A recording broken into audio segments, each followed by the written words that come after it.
శుభ సాయంకాలము. నమస్కారం. నేను మీ రాంబాబు చెరువు సత్యభాషని మీ అందరికీ స్వాగతం. గత వారం 10 రోజుల నుంచి మనం బంగ్లాదేశ్లో జరుగుతున్న అరాచకాల గురించి ఎక్కువగా మాట్లాడుతూ ఉన్నాం. బంగ్లాదేశ్లో అరాచకాలు జరగటం స్వాభావికమే, ఎందుకంటే అది ఇస్లాం రాష్ట్రంలో హిందువులు ఎందుకు ఉంటున్నారని ప్రశ్నార్థకం. అక్కడ ఇస్లాం రాష్ట్రం ఎప్పుడైందనే విషయం 71 తర్వాత మనందరికీ తెలిసిన విషయం. మనుషుల్ని సజీవ దహనం చేయటం అంటే చెట్టు కట్టేసి కొట్టి చంపి, బతికుండగానే కొట్టి చంపి ఊపిరి ఉండగానే తగలబెట్టడం అనేది అంతకంటే పైశాచికం ఇంకోటి లేదు.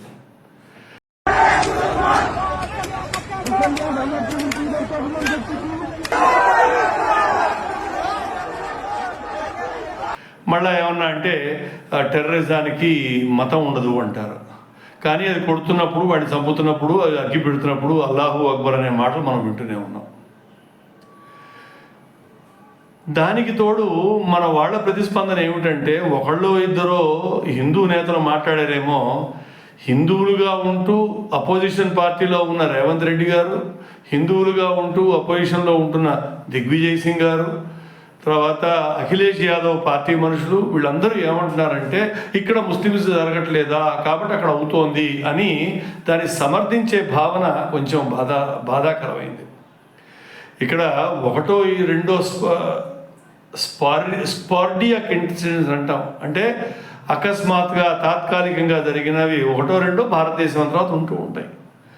అక్కడ టార్గెట్ చేసి హిందువులు అనేవాళ్ళు 3.5 కోట్ల నుంచి వాళ్ళ 1 కోటి వరకు వచ్చారంటే 2 కోట్ల హిందువులు ఏమైపోయారు అంటే సజీవ దహనము, చంపటము, ఇది మనం గత 9 నెలల నుంచి వింటూ వస్తున్నాం. కానీ మనలో చెవునెత్తు లేదు కదా, మనం ఏం మాట్లాడినా ఏం చేయగలుగుతామని కొంతమంది మాట్లాడుతూ ఉండొచ్చు. కానీ మాట్లాడటం వల్ల గవర్నమెంట్స్ స్పందిస్తాయి అనే విషయం మనకు అర్థం కావట్లేదు. ఇదే దిగ్విజయ్ సింగ్ ఏమంటాడంటే, ఇక్కడ జరుగుతున్నాయి కదా, అక్కడ జరగడంలో స్వాభావికం కదా అంటాడు. ఇక్కడ జరుగుతుందానికి అక్కడ జరుగుతుందని ప్యారలల్ కాదు. అక్కడ జరుగుతోంది జినోసైడు, అంటే ఒక పర్టిక్యులర్ కమ్యూనిటీని లేకుండా చేయటం అనేదాన్ని జినోసైడ్ అంటారు. అంటే కృత్రిమ హత్యలు, ఇళ్ళకి వెళ్ళి ఇళ్ళు తగలబెట్టడం, ఇంట్లో ఉన్న వాళ్ళని బయటికి తేవడం, మానభంగాలు చేయటం. హిందువుల మీద ఎలా అంటే కాదు, క్రిస్టియన్స్ మీద కూడా జరుగుతున్నాయి. పిల్లలు వేసుకునే బట్టలు, నాకు ఇష్టం వచ్చిన బట్టలు నువ్వు వేసుకోలేదు కాబట్టి ఒక ఊకముడిగా గుంపు వచ్చి వాడిని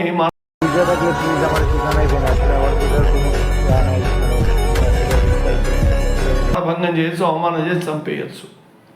అది అక్కడ జరుగుతుంది. అదే సరే ఇక్కడంటే ఇండియాలో జరుగుతూ అక్కడ అనుకోవచ్చు. సూడాన్లోనో 2 కాళ్ళు 2 పట్టుకుని విరిచేస్తున్నారు సజీవనంగా, బతికున్న వాళ్ళని అక్కడ చంపుతున్నారు. సూడాన్లో గత 9 నెలలుగా మరి జరుగుతోంది. అక్కడ ఆర్ఎస్ఎస్ ఉందా, అక్కడ బీజేపీ ఉందా, హిందూ దేశంతో వాళ్ళకి సంబంధం ఉందా, అక్కడ ఏమిటవుతోంది? చేస్తున్న వాళ్ళు పైశాచికత్వంతో బతుకుతున్నారన్న విషయం మనం అర్థం చేసుకోవాల్సిన బాధ్యత మనకున్నది. అక్కడ దాకా వెళితే మనం ప్రతిసారి చెప్పుకుంటూనే ఉన్నాం, కాశ్మీర్లో జరిగింది ఇదే తంతు. వెస్ట్ బెంగాల్లో బార్డర్లో ఉన్న గ్రామాల్లో, పట్టణాల్లో జరుగుతున్న తంతు ఇదే. అంటే ఎక్కడైతే ముస్లిం బాహుళ్యం వస్తుందో అక్కడ పైశాచికత్వం అనేది పెరుగుతుంది. మిగతా మతస్థులను ఉంచనివ్వరు. మిగతా మతస్థులు వెళ్ళిపోయిన తర్వాత ఆ మతంలో వాడే కొట్టుకు చేస్తారు. షియాలు సున్నీల్ని, సున్నీలు వహాబీల్ని, వహాబీలు అహ్మదీయాల్ని, ఇట్లా వాళ్ళు కొట్టుకు చేస్తున్నారు. ఎందుకంటే 56 దేశాల్లో మనం చూస్తూనే ఉన్నాం. ఎక్కడా శాంతి భద్రతలు లేవు. వాళ్ళున్న దేశాల్లో ఎక్కడా శాంతి భద్రతలు లేవు. ఇక్కడ కూడా అదే చేస్తున్నారు. ఇక్కడ ముస్లిం నేతలు మాట్లాడుతూ చాలా వరకు హిందువుల్ని మనం కాపాడుకోవాలి కదా అని మోప్రీతిగా మాట్లాడతారు. మిగతాదంతా కూడా ఇక్కడ ఎప్పుడు బాహుల్యం అవుతా అని ఎదురు చూస్తూ ఉన్నారు. రాబర్ట్ వాడ్రా అంటాడు. రాబర్ట్ వాడ్రా అంటే ప్రియాంక వాడ్రా భర్త. ప్రియాంక వాడ్రా అంటే రాహుల్ గాంధీ గారి చెల్లెలు, స్వయానా చెల్లెలు. ఆ రాబర్ట్ వాడ్రా అంటారు, బంగ్లాదేశ్లో అవుతున్న విషయాల గురించి మనకు సంబంధం ఏమిటి అంటాడు. అంటే వాడి భార్య ఉన్న పాలస్తీనాలో జరుగుతున్న గాజా అల్లర్లకి సపోర్ట్ చేస్తూ ఆవిడ బ్యాగులు వేసుకుని పాలస్తీనా కోసం వీళ్ళందరూ సంకలు గుద్దుకుంటూ ముందుకు వచ్చారు కదా. మరి హిందువుల గురించి ఎవరు మాట్లాడరా?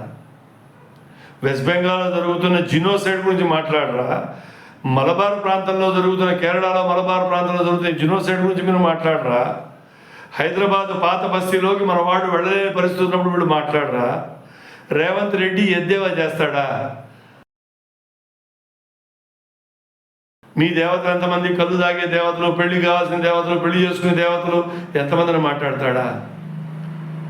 వీళ్ళందరికీ ఏంటంటే ఇస్లాం మతాన్ని అంటే కనుక సర్ తంచే జుదా అంటున్నారు. వాళ్ళ మతం గురించి వాళ్ళని ఏమన్నా అంటే తలకాయ, మెడకాయ నుంచి తలకాయ తీసేస్తామని.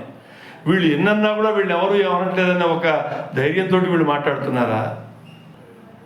అంటే స్వతంత్రం వచ్చిన తర్వాత శత్రువు ఎవరో అర్థం కాకుండా మనం దిక్కులు చూస్తున్నాం.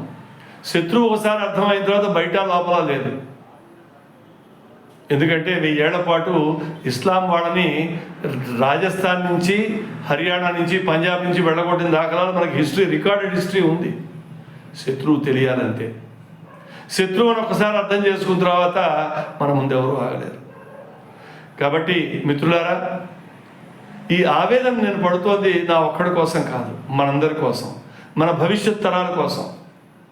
రానున్న తరాలు కనుక ఇటువంటి ఇబ్బందులు పడకూడదు అంటే వాళ్ళు అంటున్నట్టుగా కాన్స్టిట్యూషన్లో మార్పు రావాల్సిందే, హిందూ రాష్ట్రం చేయవలసిందే, హిందువులు ఓట్లు వేయవలసిందే.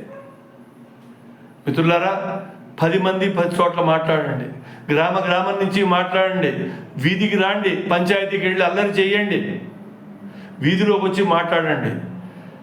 మన ఆస్తులు మనం పాడు చేసుకోవక్కర్లా, పక్క వాళ్ళ మీద రాళ్ళు కొట్టక్కర్లా. శాంతియుతంగా మాట్లాడితే మన ఎమ్మెల్యే వింటాడు, మన కార్పొరేటర్ వింటాడు, మన మేయర్ వింటాడు. మాట్లాడినంత వరకు అరిచేవాళ్ళది వింటారు వాళ్ళు. మనం అరవటం మొదలెడితే మంది వింటారు. కాబట్టి ఇళ్లలో కూర్చోకుండా బయటికి రండి. నేను మాట్లాడుతున్నట్టు ఇంకొక 100 మంది మాట్లాడండి, 1000 మంది మాట్లాడండి, 1,00,000 మంది మాట్లాడాలి. సమస్యని సమస్యగా గుర్తించండి, సమస్య పరిష్కార మార్గం వైపు మనం వెళదాం. వచ్చే శిశు వరకు ఉంటాను మరి. రాంబాబు చెరువు, హైదరాబాద్.